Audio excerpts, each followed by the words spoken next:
Good day, everyone. Sir Carl again. So today I'm gonna discuss antimicrobial susceptibility testing. So these are the methods of how do we detect susceptible, resistance antibiotics, and what are the possible antibiotics to be used in order to treat infectious diseases.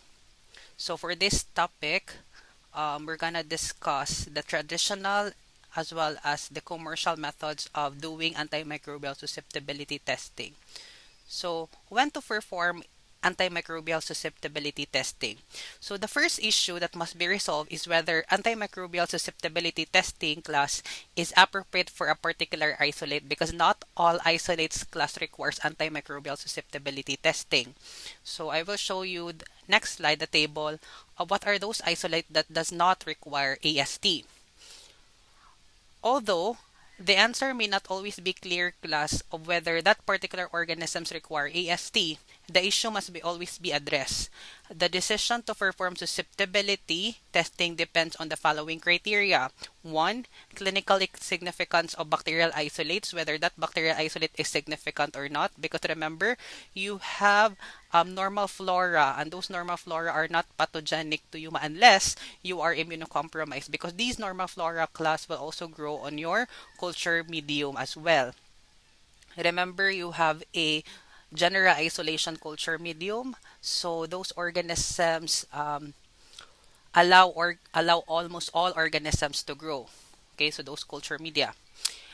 Second criteria, predictability of bacterial isolates susceptible to antimicrobial agents, most commonly used against them, often referred to as therapeutic drugs of choice, because not all class antimicrobial agent is susceptible to that particular organisms, because whether if that organism's class shows susceptible on the plate, but in the body class of the human, that particular antibiotic will not react, meaning its resistance, because it's genotypically resistant. But although phenotypically it will show sensitive class, but in the body of the human host, it's resistant. So it is very important to note that particular antibiotics as drug of choice. Next, availability of reliable standardized method for testing isolates. Because we need to consider class if that particular organism is fastidious or not, or that particular organisms require increased concentration of carbon dioxide when we do incubation, or that particular organism is anaerobic, so meaning we will put them, okay, in an incubator with O2 or gas pack system. Remember of the discussion of Sir M. So we need to consider those things, because those things will really affect the result of your antimicrobial susceptibility testing. So as I said, there are organisms that are clinically significant, then the chances that they could be resistant to the antimicrobial agents commonly used to eradicate them must be determined.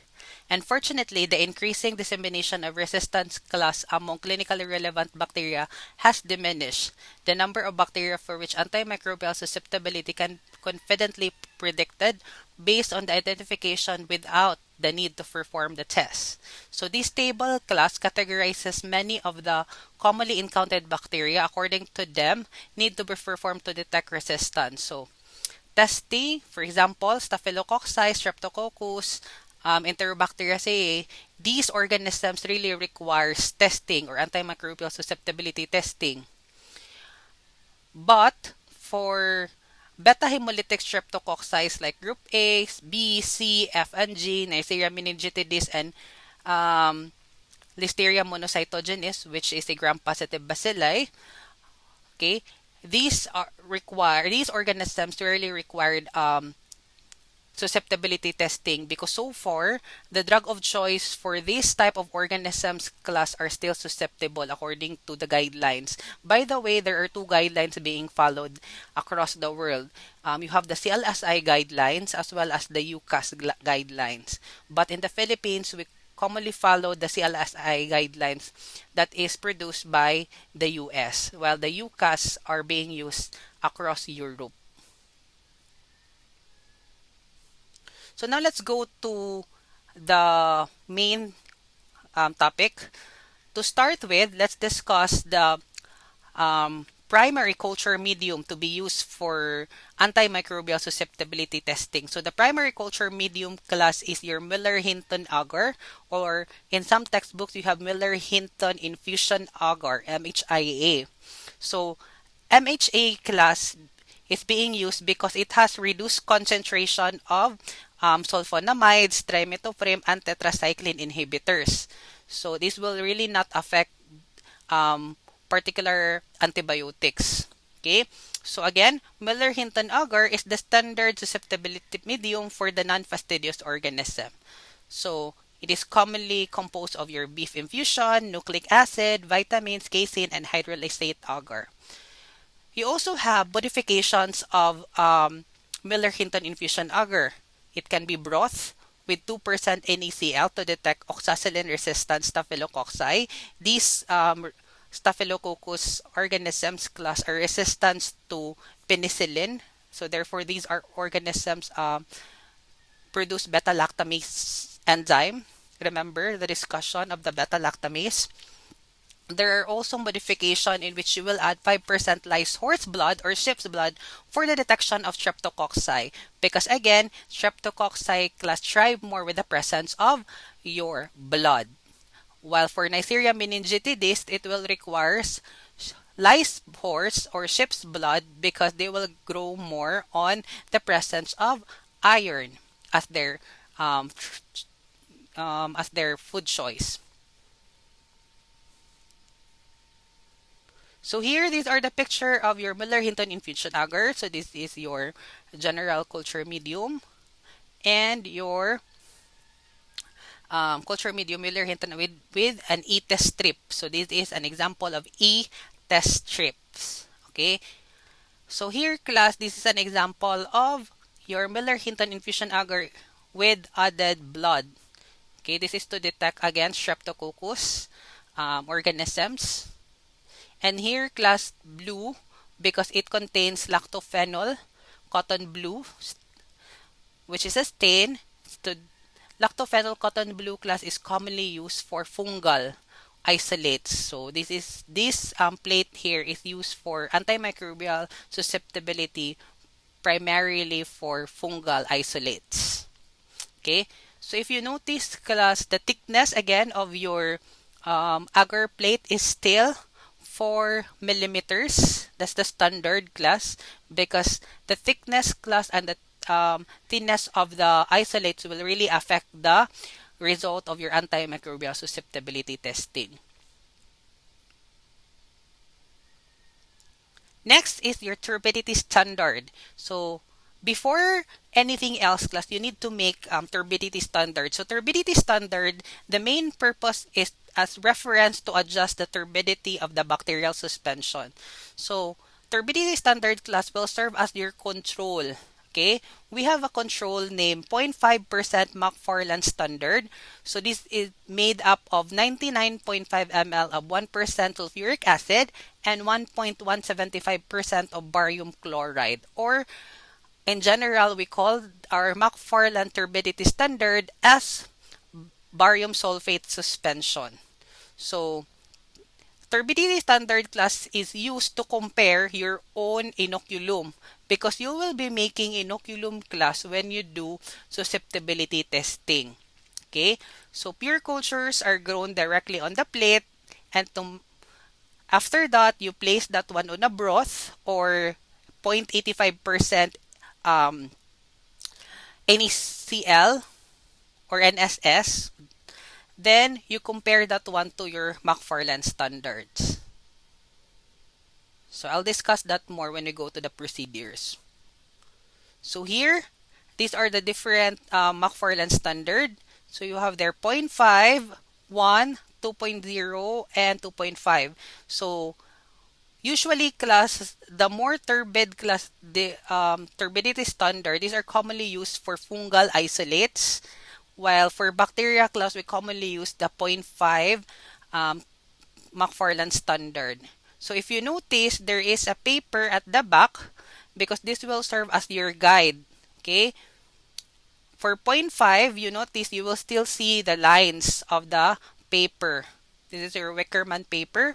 While for the more turbid class, lines are not visible already. So again, for bacteria, we commonly use the 0.5 McFarland standard, and take note of the components class that might come out during your board exam. So now let's discuss the most common class antimicrobial susceptibility tests performed in the lab. So in the laboratory, we commonly perform Kirby-Bauer method. So Kirby-Bauer method, or the disk diffusion method. Okay, disk diffusion because we commonly use disk, and diffusion because this is the main principle. The antibiotic will diffuse to the agar plate, okay, and killing or inhibiting the microorganisms that are present on the plate. Okay, so for this diffusion method class, these are only limited to aerobic and facultative anaerobic bacteria. So it allows several antibiotics to be tested at one time. So you have there 12 agents for 150 mm, the bigger plate. The size is usually a platter, I think. And you also have 6 antibiotics for smaller plates, like the usual Petri plates that we have.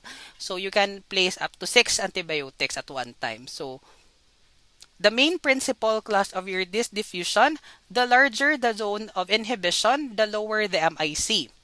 When we say MIC, this is your minimum inhibitory concentration, in which this is the lowest concentration that the organism is inhibited by the drug. Okay, so therefore, the ZOI class, or the zone of inhibition, is inversely related to the MIC. So for this diffusion again, we commonly use the Miller-Hinton agar. And the inoculum size, when we say inoculum size class, this is the number of bacteria present. And how do we make inoculum? So I'll be discussing that on the next slide.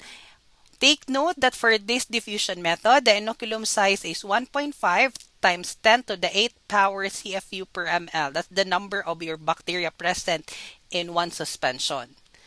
So the disadvantage class, although this diffusion method is the most easiest way of doing antimicrobial susceptibility testing, one disadvantage or one drawbacks class of your disk diffusion method, it is not recommended for testing slow-growing organisms like mycobacteria, and also those organisms that does not require or that are strictly class anaerobic. Okay, because disk diffusion methods are usually placed class in an incubation area where oxygen are usually present. So it might kill those organisms, particularly your anaerobic organisms.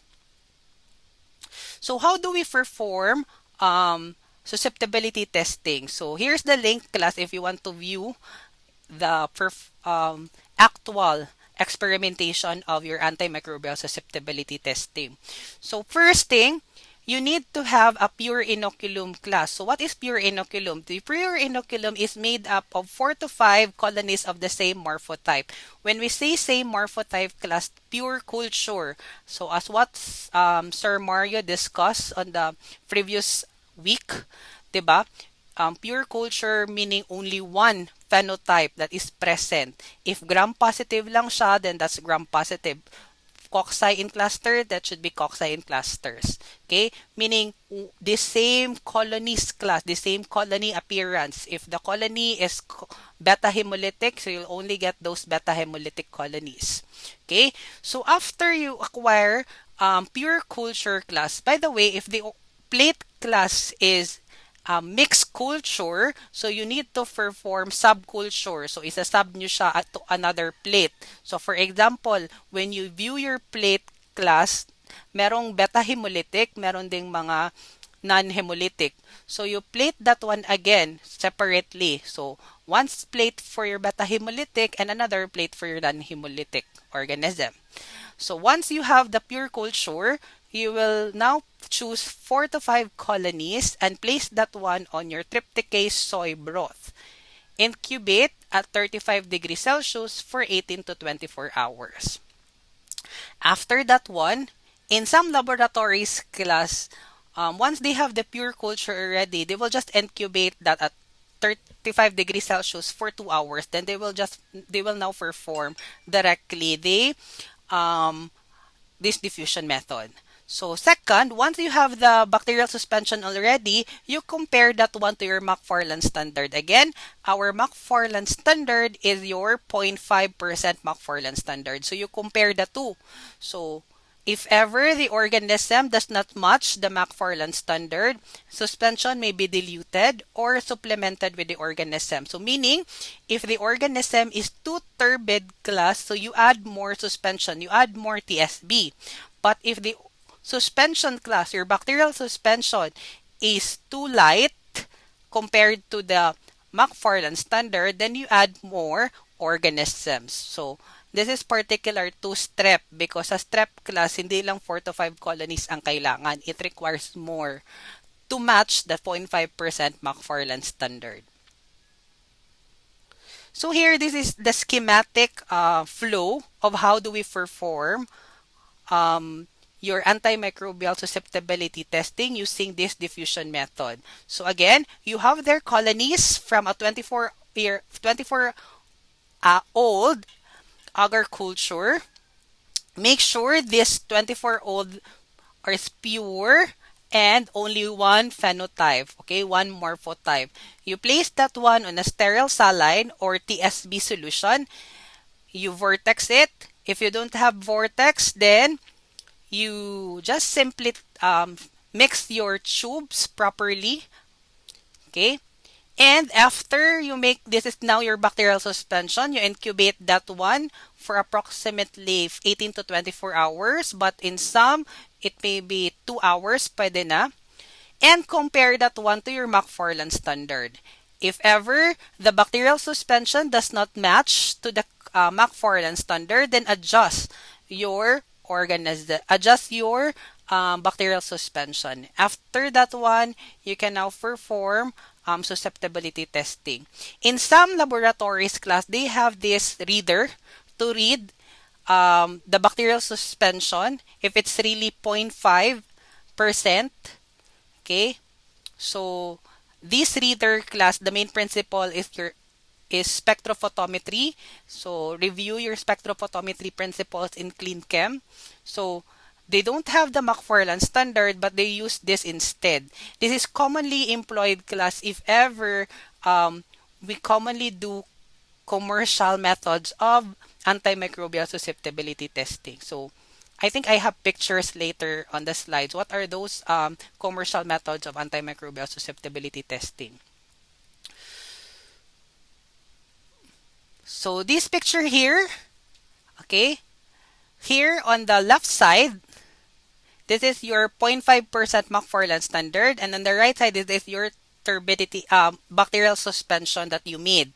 Okay, make sure they are comparable. Okay, if ever again the suspension is too light, you add more organism. If ever the suspension is too turbid, then you add more diluent like your NSS or your TSB. So make sure you can still see the lines, the Wickerman paper for your comparison. So once you have the bacterial standard class, you will now go to streaking of your plate. So the main streaking pattern for antimicrobial susceptibility testing, particularly Kirby-Bauer method, is your overlapping streaking. So here, I have here a video on how to perform it. Just click the link. Okay. So overlapping streaking, you turned 60 degrees between each streaking. So the surface of the medium class, so meaning, let me draw. Okay. So if this is your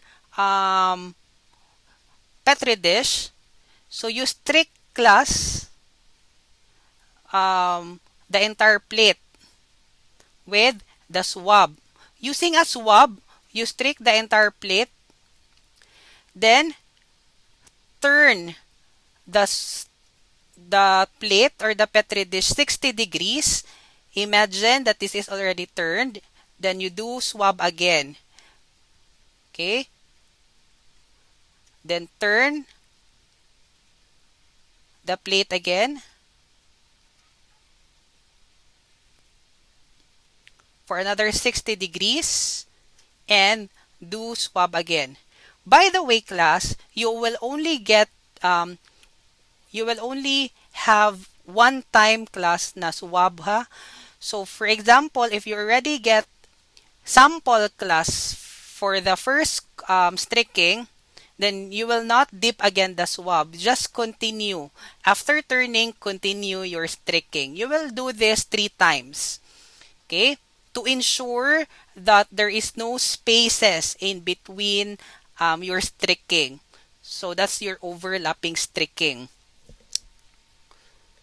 So after streaking class, the surface of the medium should be allowed to dry for 3 to 5 minutes before placing your antibiotics. The dry portion class is to facilitate class the bacterial suspension to diffuse onto your agar plate. So, but there's a note here. There should be no longer than 15 minutes because if longer than 15 minutes class, obviously, your agar plate is completely dried. Hindi na yan pwede.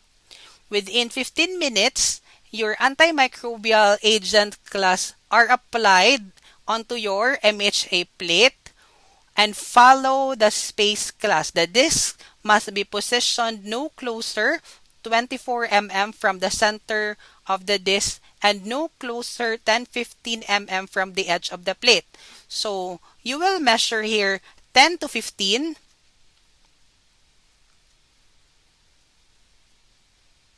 mm. So you will place there the disc and the measurement class. Let me erase. Okay. So let's make another drawing. So for example, this is your disc. You already placed your bacterial suspension there. You need to measure here 10 to 15 mm away from the edge of the plate and you place your first antibiotics. The distance between your next antibiotics should be 24 mm or less. Okay?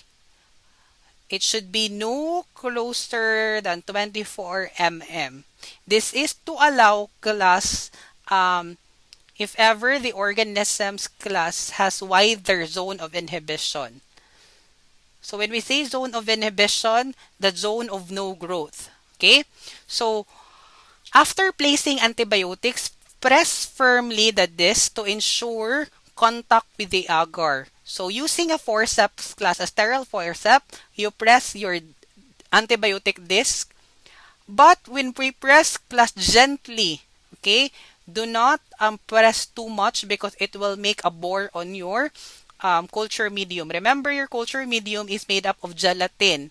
So that's very soft. So when you press harder class, it will usually cause breakage of your entire plate or it will make a bore class of your antibiotic disc. And that will really affect the growth of or the zone of inhibition results. So within the 15 minutes after placing antibiotics firmly, so close the lid of your Petri dish and invert the plates. Inverting the plates class will not allow any moisture class to come contact with your plates. So remember, always invert your plates para wala siyang moisture na maka-contaminate sa results. and incubate that one at 35 degrees Celsius to 16 hours for 24 hours, the maximum.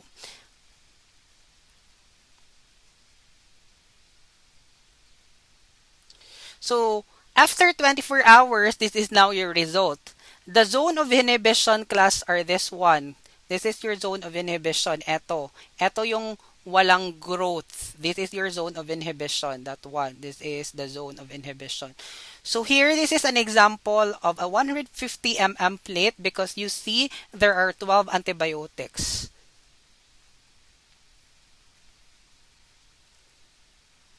Okay. So here, you notice this is how do we apply antibiotics properly. Okay.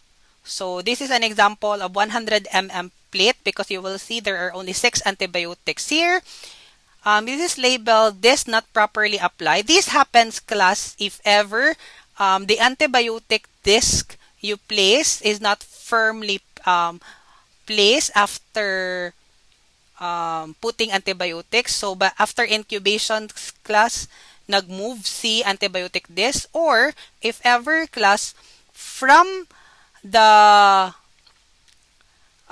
placement, okay, if ever nasayop ka og place, you place the antibiotic here and you find out that, oy, it's just closer to the next antibiotics, and you pick these antibiotics and move to another portion of the plate. So, this will happen as well. Because you already placed that to the agar plate, do not pick it up anymore. Because once your antibiotic disc class come contact with the agar plate, automatically, some of the gradients of your antibiotics class will be present already on the culture medium. So, it will really affect now the growth of your zone of inhibition. So, again, when there is no halo, you report that one as 6 mm. By the way, class, 0 mm is not usually the report if there is no zone of inhibition, because the measurement of your antibiotics disc is still 6 mm. So, if ever, class, there is no zone of inhibition, we'll just report as 6 mm. Okay, we will not report 0 mm as negative result or no zone of inhibition. Then, for the zone of inhibition, you measure the edge across the zone of inhibition over the center of the disc. Okay, so this is how you check the or measure the zone of inhibition. And you report that one using millimeter. Okay, always, this is the unit for interpreting zone of inhibition. Okay, if ever your ruler or your caliper is measured in cm, then convert it to mm. So, how do we read the plates, class, or how do we interpret the results of your Kirby-Bauer? The loan of growth must be confluent or almost confluent. When we say confluent, class, it should be uniform and it should be across to all plates. Okay? Meaning, the growth, class, should be present across to all plates. Okay? The diameter of each zone is measured using caliper or ruler. Again, the zone of inhibition is reported in millimeters. Plates are examined 2 to 3 inches above a black non-reflective surface, and zones are measured at the back side of the plate. Okay? But this is not applicable, class, to culture mediums that are using blood agar plates for streptococci, because instead of you measuring the backside of the plate, class, for streptococcus organism, you will measure those zone of inhibition by opening the plate and measuring it in front. Okay? Because sa backside, class, hindi mo siya maklaro. So, for streptococcus species, this is not applicable. For penicillinase resistance, use transmitted light. because this will help class whether the organism has haziness. Okay. So for media with blood, again, as I said, always remove the lid and measure it directly. Do not use the backside. So the zone of measurement class, once you obtain the zone of measurements, in order to interpret that one, you interpret it using the tables provided by the CLSI or the UCAS. Again, in the Philippines class, we commonly use the CLSI guidelines. Control plates, you need to read this prior to interpretation of the results. Control plates are commonly being employed class once a week, or in some hospital they perform it every day, but in some hospitals class that has limited patients, they all perform it by batch. So batch number lang ng antibiotics. So for example, if the antibiotics has 25 discs, so they will only perform one out of that whole batches.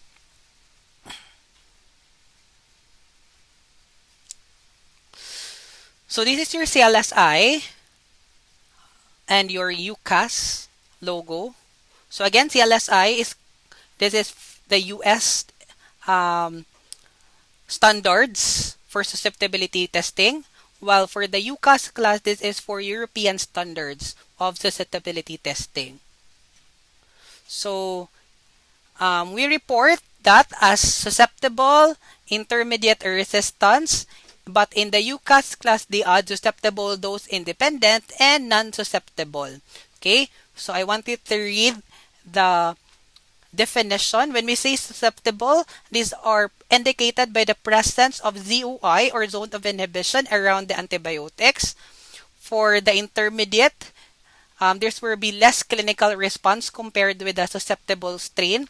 When we say intermediate class, this is in between susceptible and resistant. So it depends on the physician class if ever he or she will use these antibiotics that are intermediate. And resistance, obviously, when we say resistant, there is no zone of inhibition. So obviously, this is not the treatment of choice because this will not really kill the microorganisms or inhibit the microorganism. Okay? So this is lang comparison of the breakpoints of CLSI and UCAS.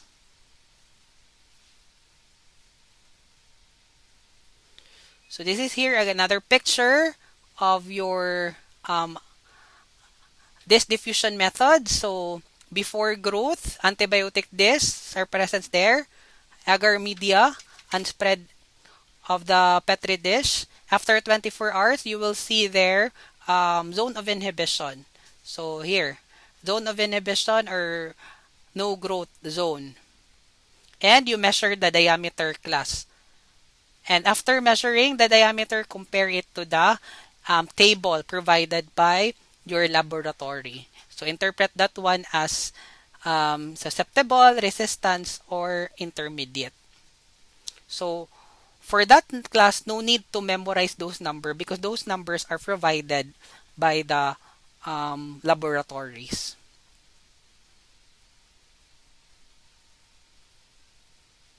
So here is another picture of your disc diffusion method. So if you notice, there are no zone there. When we say no zone of inhibition, so that's resistance. So this one, if you measure the diameter and does not fit the susceptible measurements, so interpret it as resistance. For this one class, if ever the measurement does not fall to the susceptible or does not fall to resistant measurement, then interpret it as intermediate. So I want you to look at your laboratory sheets on how to interpret the results. So there are causes class of false resistance. Okay, for example, the use of heavy inocula or undiluted specimen. That is why it is very important class to note, okay, to compare your bacterial suspension to your 0.5 McFarland standard. Again, If ever the organ or the bacterial suspension is heavy, so you add more diluent. If ever the bacterial suspension is undiluted, so you add more organism. Another causes of false resistance, late examination of plates. So the examination of plates should be done 16 to 24 hours for fastidious organism and facultative anaerobe organism. Because if you do that class, it will may cause prolonged false resistance. So the zone of inhibition class usually mawala na siya. Another factor is the use of this with inadequate drug concentration, particularly if you place the antibiotics class at a prolonged drug storage or these antibiotics are not being used from time to time. So na-imbak lang siya sa storage area. So it may cause class false resistance. So the efficacy of the antibiotics class will also be reduced. Another factor is failure to immediately refrigerate this after use. By the way, class, all antibiotic discs should be refrigerated. Okay, this is to ensure class that the antibiotic gradient concentration will not be reduced by the temperature and oxygen concentration present in the environment. Okay, so after use class, always refrigerate your antibiotic disc. And lastly, use of wrong bacterial isolate. So it's very important class that we need to identify the bacteria first before doing antimicrobial susceptibility because your bacteria class will guide you what particular antibiotic you should test. Okay, if that bacteria is gram-positive, so these are the list of antibiotics should be placed on the Petri dish. If that particular antibiotic is gram-negative, then this particular antibiotic should be present on your disk. Because remember, you have a broad-spectrum antibiotics and narrow-spectrum antibiotics. So, you will not test class only broad-spectrum antibiotics because some broad-spectrum antibiotics has general adverse effect to the patient. So it's better to use narrow-spectrum antibiotics. Now let's go to another method of antimicrobial susceptibility test. So this time, this is broth dilution method. So broth dilution method, it involves challenging of microorganisms of interest with antimicrobial agents in broth environment. This time we use the liquid culture, your Miller-Hinton broth. Okay? So since this is broth class, this is commonly used to determine your minimum inhibitory concentration or your MIC and your minimum bactericidal concentration or your MBCs. Okay? So the standard inoculum, if you notice, this is different now with your Kirby-Bauer method. This time, the inoculum size is 5 to 10 times 10 to the 5th power CFU per ml. Okay? So, the procedure class is using dilution method. If you remember your serology topics, okay, performing dilution methods class, start with antibiotics. A specific amount of antibiotics is prepared in decreasing concentration in broth by serial dilution technique. Okay? The results, positive results, should be absence of turbidity, meaning when you have absence of turbidity, meaning the growth is inhibited by the antibiotics. So here, this is the picture. First, you need to prepare drug solution, okay? And place that one, transfer that to 100 ml. After transferring that to 100 ml, you add your Miller-Hinton Agar, Miller-Hinton broth class to the well, and then transfer your antibiotics. After that one, you now add your inoculum to the well. Okay? Make sure class, your well class is already done using dilution. So usually, the main dilution being done in the laboratory is two-fold dilution. So here for this example, since we are using 100 microliter, so for two-fold dilution, we are transferring at least 50 microliter of solution to each well. Okay? Once the well contains already broth and antibiotics, then you now add your inoculum to the well. So absence of turbidity. So when checking class the turbidity, you lift this microplate. We call this as microplate class. You lift that one, alsahonin mo siya, and look at the bottom portion. If the bottom portion is turbid, then that is positive still, meaning the organism is not inhibited. But if the bottom of the tube class is already clear or there is no turbidity, then that may confer your MIC results. So I'll be discussing how to detect more MIC and MBC results later. Aside from broth dilution class, you also have agar dilution. So agar dilution, this is commonly used for testing anaerobes and Neisseria gonorrhoeae. So frequently, this is used in research studies for accurate and precise measurement of MIC.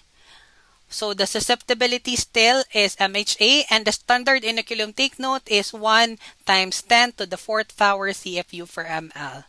Okay, advantage, it can test one or more isolates to determine MIC. And for fastidious organism, you add 0.5% deprovenated blood. So here, the next slide. This is how we do the dilution test and the dilution agar test. Okay. Remember, as I said kanina, diba, you make a dilution. Okay, serial dilution. Imagine that this organisms class contains your MH broth and your organism. Okay? So, here, you add your antibiotics. Diba? You start with 0.5, then you add with 1, 2, 3, 4, 8, 16, 32, and 64. So this is still two-fold dilution. So for MIC class, when we say MIC, diba, this is your minimum inhibitory. Inhibit. Okay? Meaning, the organism is just inhibited but not killed. So for MIC class, the positive result is absence of turbidity. So out of the tube 1, 2, 3, 4, 5, 6, 7, 8, on the 4th tube class from 0.5 dilution, the 4 microgram per ml tube do not is the first tube that shows no turbidity. So this is your MIC. In order to detect class your MBC, again, your MBC is your bactericidal. When we say bactericidal, this is your killing of your organism. Diba? Meaning the antibiotics already killed the microorganism. So, for bactericidal, in detecting MBCs, obviously, you will not perform these 3 tubes anymore because these tubes already contains turbidity. So, out na sila automatic. So, from tube 4 microgram per liter, per ml rather, to the last tube, you will be doing agar test. Okay? Using a sterile loop class, okay, you will get a loop and place there a circle, okay, or just place the entire loop full of colonies. Okay? Make sure there is a space in between loop full of colonies. So for 8, 16, 32, and 64. So if you notice class,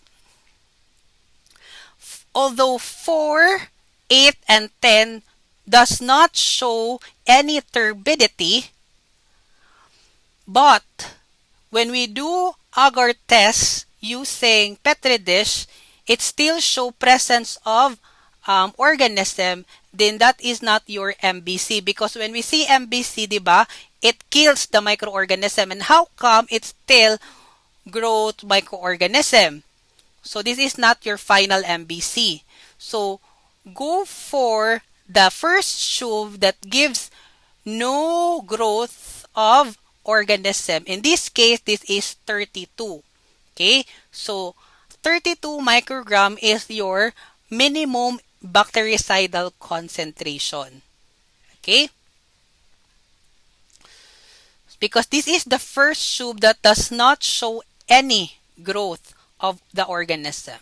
So let's have another example. So here, so from a petri dish, you make a broth with the organism and you do a twofold, this is a twofold dilution. So for the tube method, you still see growth class turbid at 0.5, 1, 2, and 4.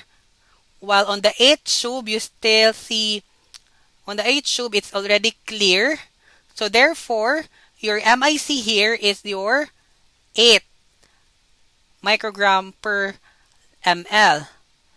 So from here, you plate that one until the last tube. And on the first tube that shows no growth class, that is your MBC. So your MBC here is 16.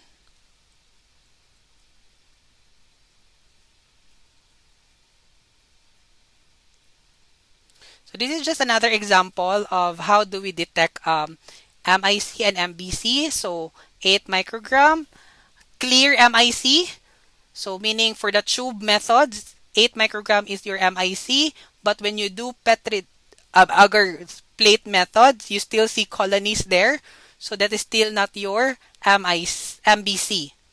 So for the succeeding plates, so detect for 16 microgram, you will not see any more colonies, and 25 microgram, no colonies. So since this is the first tube that shows no growth class on a media, culture media, then this is your MBC.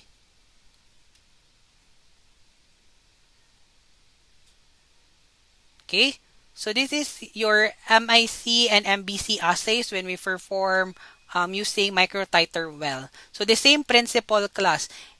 These, we read the MIC with the least turbid, yung walang turbid na, ito yung MIC.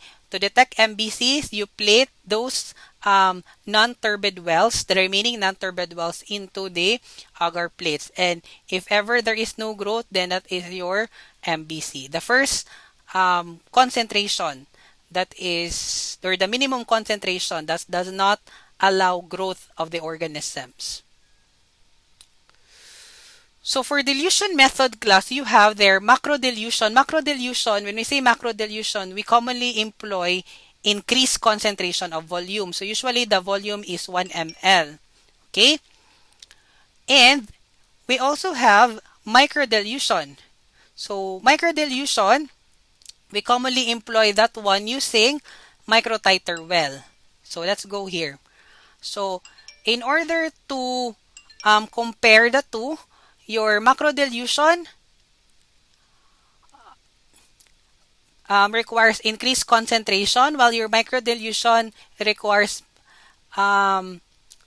least volume, 0.5 to 1 ml. For macro dilution, that's 1 ml. And usually, class, for macro dilution, we commonly employ test tubes. Test tubes na siya.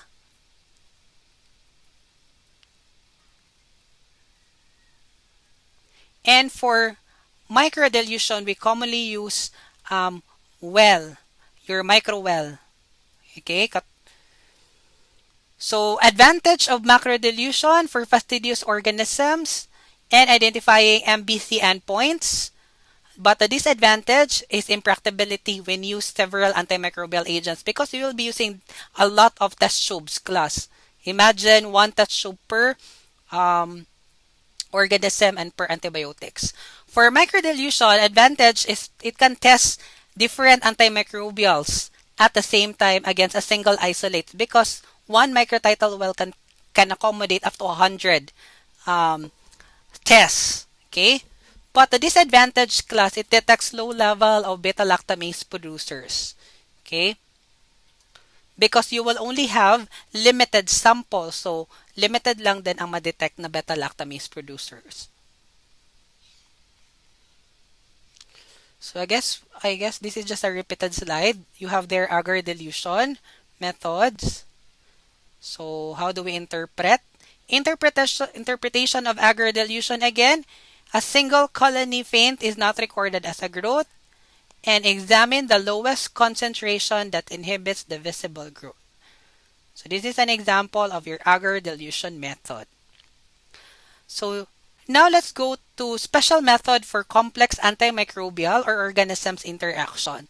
So you have there your MBCs. So I already talked about MBCs. This is an in vitro measurement of antimicrobial agent that inhibits or kill bacteria. Primarily, it kills because it's bactericidal.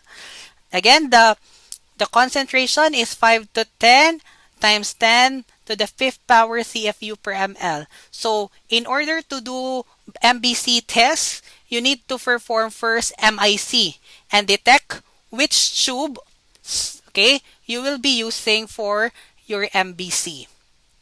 Okay, so for agar plates, usually you have your BAP for Streptococcus and MHA, pwede naman MHA class or nutrient agar for other organisms. So for positive results class, if the numbers of colonies on the subculture plate is less than 0.1% of the initial inocula, then bactericidal effect is achieved. So, your MBC test class involves continuation of conventional broth dilution testing. So, after incubation and determination of your antimicrobial agents MIC, so there an aliquot from each tube or well in the dilution series demonstrating inhibition of visible bacterial growth is subcultured to an enriched medium.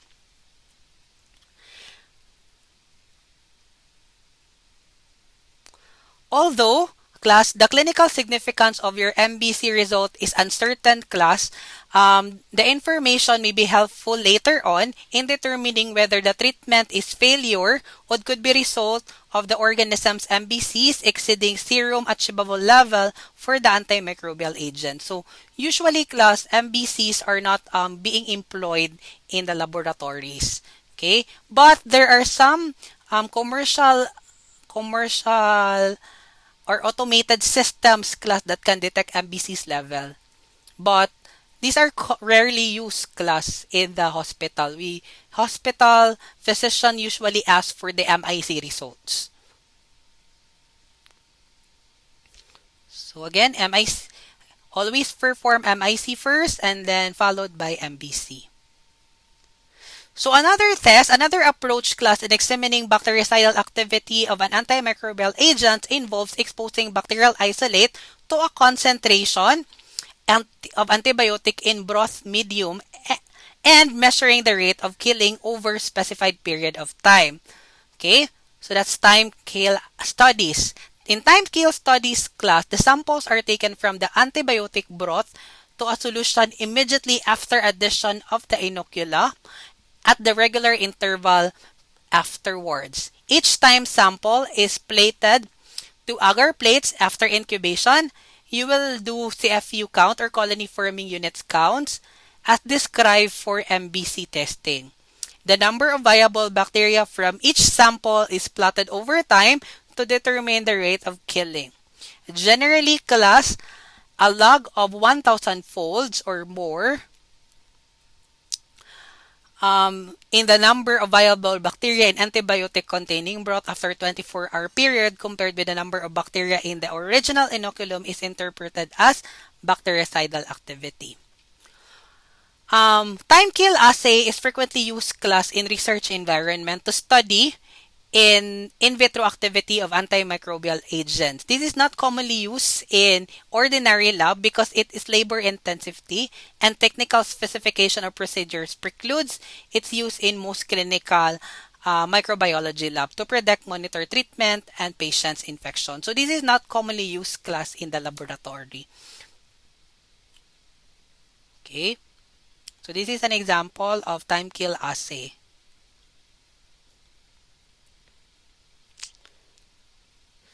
So another test class is your serum bactericidal test, or also known as Schlechter test. This is analogous to your MIC and MBC test, except that the test use medium is patient's serum containing therapeutic antimicrobial agents that has been receiving using patient's serum to detect bacteriostatic and bactericidal activities, which allows observation class of the antibacterial effect of factors than the antibiotics. So, your serum bactericidal test class specimen is usually pick and through serum of the patient. So, through, when we say through, these are immediately before the dose. And when we say peak class, peak titer, this is 1 hour after the dose. Okay?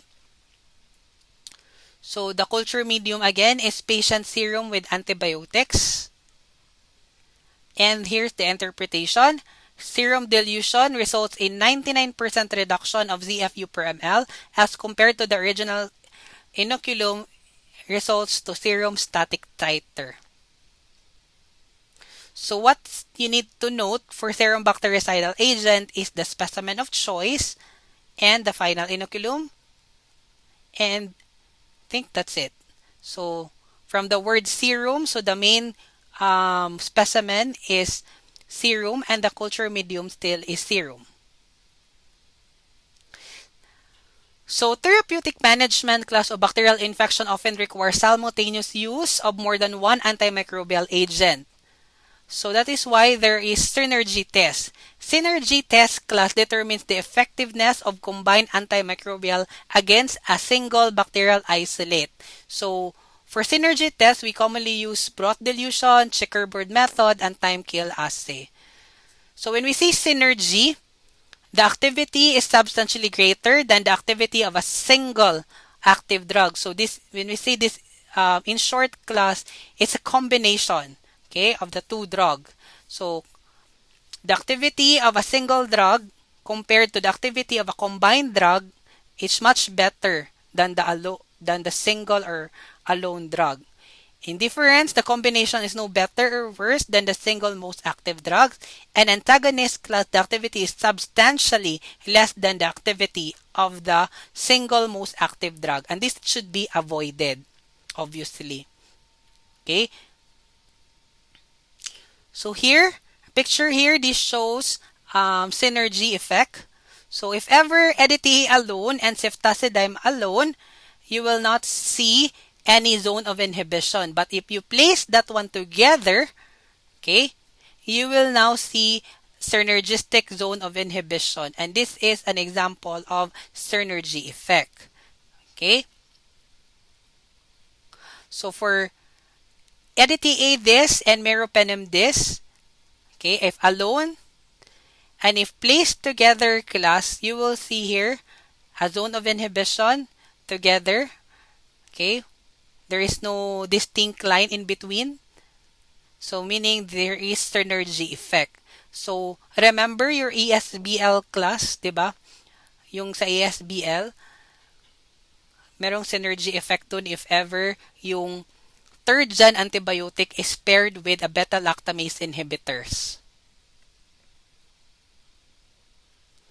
Now let's go to commercial susceptibility testing system. So the first one is your e-test. This is a non-automated test. This is has similar principle with your disk diffusion. Ang kaibahan lang is it uses an e-test strip. So the dilution is based on the diffusion of continuous varying concentration of an antimicrobial agent. It uses plastic strips, antibiotic decreasing concentration, and MIC, determining MIC class. Okay? So this is an alternative susceptibility test for fastidious bacteria like S. pneumoniae, Haemophilus influenzae, and anaerobic bacteria. So you have the same procedure with your disk diffusion na Kirby-Bauer. So, perform the same thing, overlapping streaking. Okay, you should have first pure inocula. After pure inocula, compare it to your McFarland standard, and then after that, do overlapping streaking. Then, place the e-test strip class onto the agar. Okay, the surface of the culture medium that is inoculated with the desired organism, the antibiotic is diffused into the surrounding agar. The result is usually an ellipse of growth of inhibition. So the MIC is red class point on the scale where the ellipse intersects the strips. So for example, this is the actual result class of your e-test disc diffusion technique. So now let's go to the measurement. So for example, this is your MICA and MICB. So you read class the last portion kung saan nag-intercept ang last na ellipse formation. Okay, if ever there is combination, so here you read the last concentration gradient. By the way, class, MIC yung madidetect ni e-test ha, because you will notice here, this is the closer look. These are MIC results, okay? Unlike with your disc diffusion class, di ba sa disc diffusion measurement siya, hindi siya directly na MIC results pa. Okay? So, but ito, yung e-test strips class, it will really give you an MIC value. For example, this one, since this here is the last portion, di ba, of the ellipse intercepting. So, here they have their 0.25. So, the answer is 0.25. So, this is an example of doripenem antibiotic. DOR stands for doripenem. So, para maklaro, that's 25 or 0.25. Again, read at the last portion class of the intercept.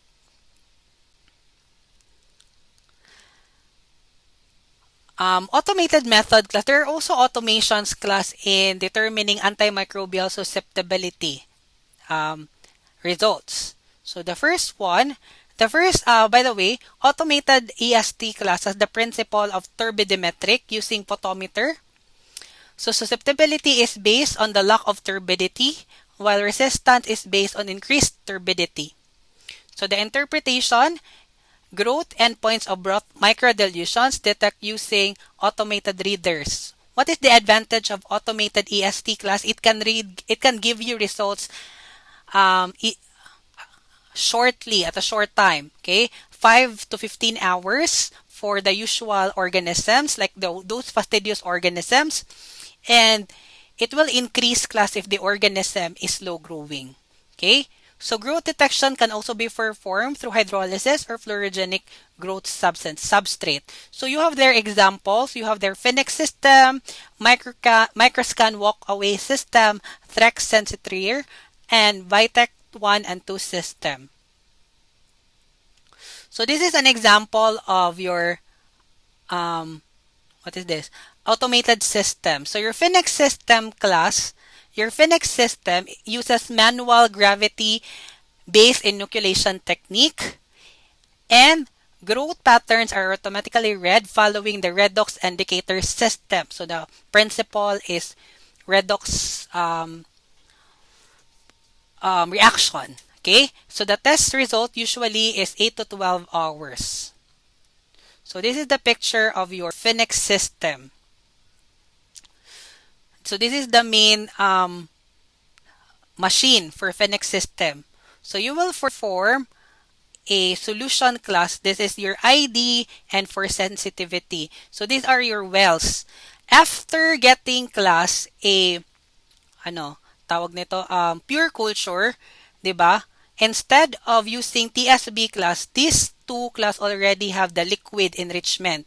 So from pure culture, from the plate na pure culture colonies, you place directly here sa ID. So again, for the turbidity, always compare it to turbidity standard. But since this is automated class, as I said, meron na silang tinatawag na spectrophotometric reader. Okay? Doon mo siya ilalagay. Ipababasa mo for your ID. For your susceptibility. Then, you get approximately 0.5 ml of volume from the ID going now to your AST. Still, compare this one with 0.5 susceptibility, 0.5 McFarland standard. So, for ID, ito yung well niya. Dito mo ilalagay. Mix and then lagay dito. For AST, ito yung well niya. So, after that one class, you place this wells to your machine and then your machine now will give you the results after 8 to 12 hours. Yung microscan walk-away system detects bacterial growth class using spectrophotometry or fluorometry. Okay? So, growth patterns are automatically read and interpreted as well. For the susceptibility testing, broth microdilution is being introduced. So, this is the system of your microscan system. The same methods when you do Phoenix test.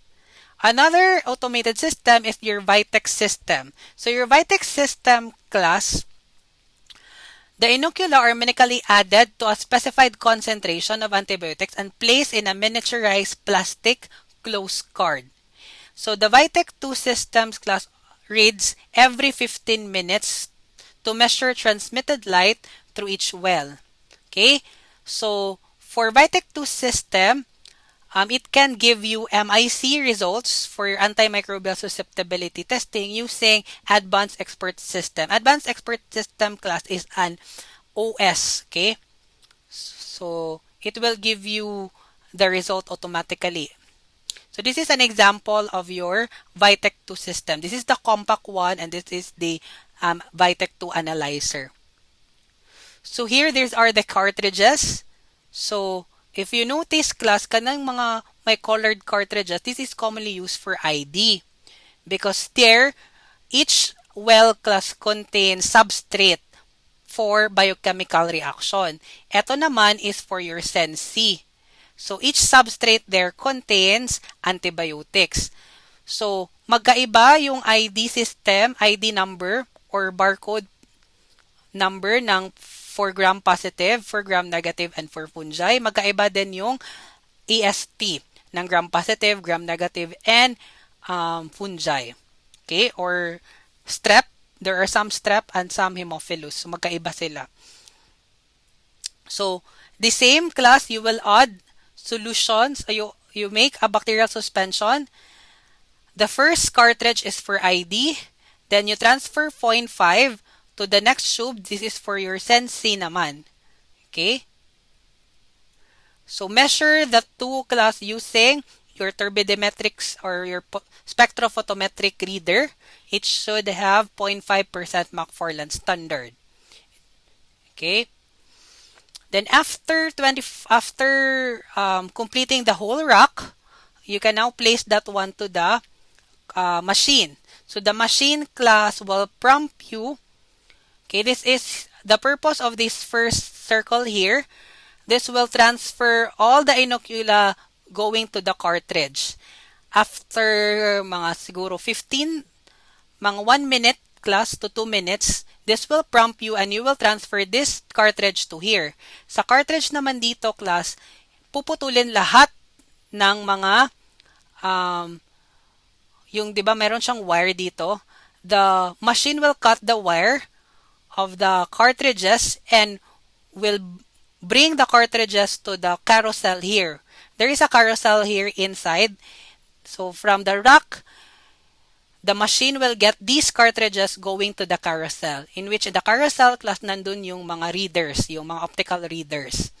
So after mga 3 minutes class, this will prompt you and you will get now the rack. The rack class will leave you the test tubes and the rack itself. Wala na yung mga cartridges because the cartridges now are present on the carousel. It will be ejected class after giving results.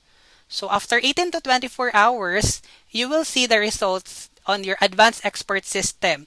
So this is an example of advanced expert system found on your Vitech 2. So sa advanced expert system, you will see there the identification of the organisms and the results of the sensitivity pattern or the susceptibility pattern, if it's resistant, intermediate, or susceptible. If what's the good thing about this also class, it will give you percentages. If ever you pick up mixed culture class, okay, the ID will give up with the advanced expert system class, or the software will give you an idea what percentage is for E. coli, what percentage is for another organism. So, for example, if the organism contains 3 organisms like E. coli, Klebsiella, and Enterobacter, because those organisms class belong the same family, so this system will give you percentage, okay? And always go back to the plate class and to the biochemical reactions. So, if you already know that the plate really reflect to the growth of E. coli, then you choose E. coli. And then they will give you now the susceptibility results.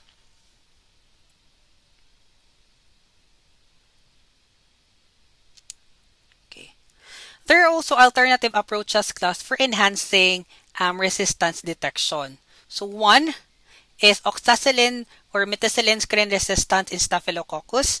Because again, remember class, we have strain that are resistant to methicillin, okay, or to penicillin. And these organisms are still beta-lactamase resistance. These are resistant to penicillin because of the altered target, diba? If you still remember the resistance mechanism, the mechanism for oxacillin resistance or your MRSA is when the organisms produce or alter the target site of the drug component. Instead of the penicillin binding proteins, it alters into penicillin binding protein 2 or your MIC-A gene. Diba? So these organisms class, instead of hydrolyzing the beta-lactam drugs, they are not hydrolyzed. Okay, so they are resistant. So you have there 2 methods in detecting oxacillin or methicillin resistance. The first one is oxacillin screen plate or oxacillin screen agar, which provides a backup test that may be used when the other methods provide equivocal or uncertain profiles. Growth on the screen correlates class with the presence of oxacillin or methicillin resistance. And the growth is no strong evidence that an isolate is susceptible. This is important because the strains that are classified class as resistant are considered resistant to all currently available beta-lactam antibiotics, indicating the need to therapy to include the use of vancomycin. Remember class, for MRSA, the treatment of choice is usually vancomycin. Another screening test, we also use cefoxitin screen. So, since 2012 class, the use of 30 milligram cefoxitin disc has been recommended for this diffusion to improve the detection of your MIC-A mediated oxacillin resistant staph. And this is according to the CLSI guidelines class. According to this method class, cefoxitin inhibitory zone less than or equal to 21 micromillimeter for Staphylococcus aureus and less than or equal to 24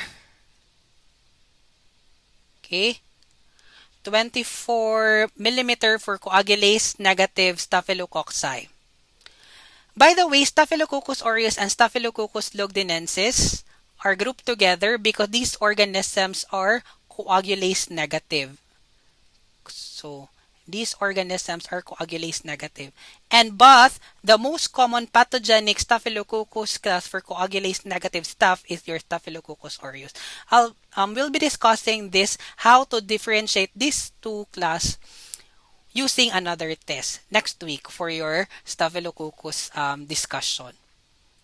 So let's go back for interpretation. For Staphylococcus aureus and lugdunensis, less than 21 indicates MIC-A positive or cefoxitin screen positive. For Coagulase negative staph, that is your cons, if less than or equal to 24 mm, that is your MEC-A positive. So, the growth in the presence of 4 mg per ml cefoxitin class would indicate oxacillin resistance in these two Staphylococcus species, particularly Staph aureus and Lugdunensis. So if ever class cefoxitin positive SIA or cefoxitin resistance, then automatically the organism is MRSA. So most of the beta-lactams class should not be given to MRSA patient. Always consider with vancomycin treatment. So aside from oxacillin or MRSA, we also have VRSA or vancomycin-resistant Staphylococcus aureus and also vancomycin-resistant Enterococci. So similarly, class, the detection of enterococcal resistance to vancomycin can be difficult by some conventional and commercial method, and the Agar screen may be helpful in confirming resistance pattern. Because vancomycin screen class using automated, usually these are not detected. So, or sometimes it may cause equivocal results. So, we need to perform manual Agar screen method. Okay, so interpretation, growth class, meaning there is growth of your vancomycin, because vancomycin is already incorporated in the Agar plate, then that would signify resistance. If there is no growth, then that is susceptible. Always read using transmitted light for Staphylococcus organisms. So another screening method is your aminoglycoside screen. Take note, class, aminoglycosides also plays a key role in the therapy for serious enterococcal infection and acquired high-level resistance, which essentially destroy the therapeutic value of this drug for combination therapy with ampicillin or vancomycin, which is not readily detected by conventional method. Therefore, screens using high concentration of aminoglycosides has been developed and are available commercially. So, still it uses these diffusion methods. So, result the same with your vancomycin resistance. If there is growth, no growth, susceptible. Okay? So, aminoglycoside class or high level of aminoglycoside resistant is a result of enzymatic inactivation of the drugs. So, if ever class the enzyme destroy gentamicin, tobramycin, and kanamycin, then therefore these aminoglycoside agents are ineffective to treatment because these agents class supposed to be are the treatment of choice for enterococcal infections. But there are some class that are resistant to this, especially those organisms that contains enzymes that destroys these particular drugs. So you have there D-zone test. D-zone test is usually employed for Staphylococcus to detect inducible clindamycin-resistant staph. We call this D-zone because of the positive result. This is performed class when an erythromycin, take note, is resistant and clindamycin is susceptible when we have an Staphylococcus isolate. Okay? So, S. aureus, your Staphylococcus lugdunensis, even your Streptococcus pneumoniae class, and some beta-hemolytic organisms class produce inducible clindamycin resistance. So for the test, so erythromycin this is placed adjacent. If ever you have this result class on your primary susceptibility testing, you do now the D-zone test. Okay? So your erythromycin disc is placed adjacent to your clindamycin disc and incubate overnight. If ever you have Staphylococcus, there should be a space 15 to 26 apart. If ever for Streptococcus, it should be 12 mm apart. Okay, so positive result class or positive result, you have there the D shape. That is why it's called D-zone test. Okay, if the clindamycin zone between the two discs indicates inducible clindamycin resistance. So if you have this information, if you have this formation rather, then right there, even though the first test class susceptible ang nakuha mo, right there the result as clindamycin resistant. If ever you will not see the D zone class, then therefore only your erythromycin is resistant, but your clindamycin is still susceptible. There are also methods that directly detect specific resistance mechanisms class. The first one is your phenotypic method, which is the most common phenotypic-based test is for the presence of beta-lactamase enzyme and the less chloramphenicol modifying enzyme, which is your chloramphenicol acetyltransferase. So your beta-lactamase detection, your beta-lactamase class, remember, plays a key role in bacterial resistance to beta-lactam agents, and the detection of their presence can provide useful information. So you review how do these beta-lactamase are formed. We already discussed this on the previous slides, on the previous discussion rather. So various assays class are usually being performed in the clinical laboratories to detect beta-lactamase, but the most useful in clinical laboratories is the chromogenics cephalosporinase test, okay, or your nitrofurantoin testing, which is a substrate used in the process, and the end result is a colored product. So a positive test is the presence of colored products, so from yellow to red, which indicates resistance to penicillin, ampicillin, amoxicillin, metaxillin, and piperacillin. So what is the importance of these tests? It detects Enterococcus resistance to ampicillin. It detects resistance to Neisseria gonorrhoeae, resistance to Haemophilus influenzae, to Bacteroides species, as well as to some Staphylococcus strains. So for chloramphenicol acetyltransferase detection class, this is the less naman phenotypic resistance test. Your chloramphenicol modification by chloramphenicol acetyltransferase class, or your CAT, is the one mechanism by which bacteria may express resistance to this agent. This, coupled with diminished use of chloramphenicol in today's clinical setting, significantly limits the use of CAT detection tests.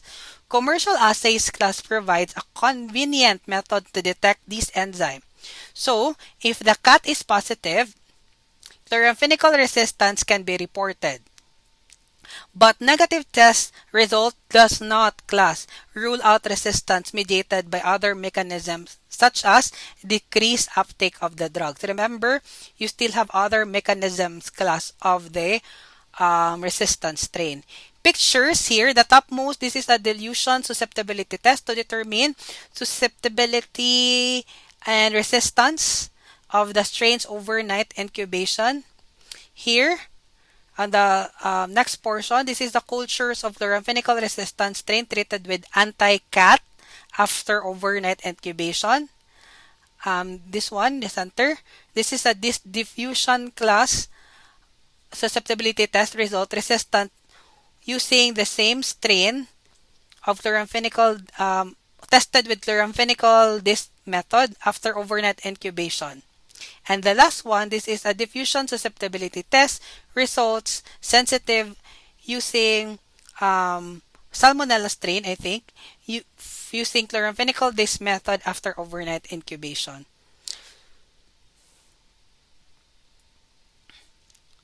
So aside from phenotypic methods class, you also have genotypic methods. So genotypic methods, these are usually employed in research development. So this involves molecular methods using nucleic acid hybridization and amplification. So this detects your MEK-A gene and your VAN gene. So common example, you have your MALDI-TOF, MS, or your matrix assisted laser desorption ionization time of flight mass spectrophotometry tests, which can be used to detect antimicrobial resistance by beta-lactamase and carbaphenemases, and can be detected by mixing bacterial isolates with beta-lactam or carbapenem substrates and then assaying the supernatant looking for a shift in the peptide mass fingerprints from a non-hydrolyzed to a hydrolyzed product. So this is you have reading assignments here. Although I think some of it are already being discussed. So this is to enhance your knowledge. So you read page 192 and page 200 of chapter 11 of Bailey and Scott's. So now let's go to factors affecting the zone. This is the last topic, I think, for this particular discussion. So we have factors class that affects the result of your zone of inhibition. Number one is the amount of inoculum. So the amount of inoculum class, again, as I said, always use pure culture when you do antimicrobial susceptibility test. Because if the inoculum, okay, and always check class or compared it to the McFarland standard.